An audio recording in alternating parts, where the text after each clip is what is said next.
நாள் 21 ஆயிடுச்சு. இன்னி 2K ஃபாலோவர்ஸ் கூட கிராஸ் பண்ணல.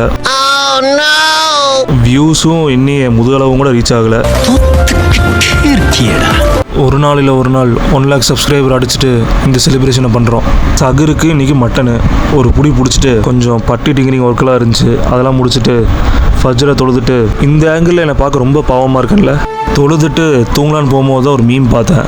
செம மேட்ரு. என்ன நாளைக்கு சொல்கிறேன். ஓரமாக இருந்த சிலிண்டருக்கே ஒரு காலம் வரப்போ நமக்கு வராதா? நீ ஏறி யாரா கபில, அது நம்ம காலம் பார்த்துக்கலாம்.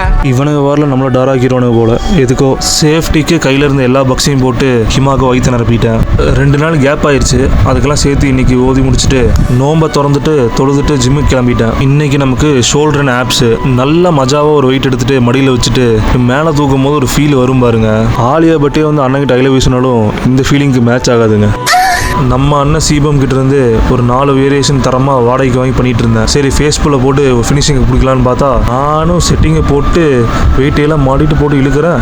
நகரவே மாட்டேங்குது. என்னன்னு பார்த்தா அந்த மிஷின் கோளாறு ஆயிடுச்சாமா. ஒரு அசிங்கமாய் போச்சு குமார். எப்படியோ பக்கத்து மிஷினில் மாற்றி போட்டு அடிச்சு முடிச்சுட்டு ஆப்ஸுக்கு ஒரு 4 வேரியேஷனை பண்ணிட்டு வீட்டுக்கு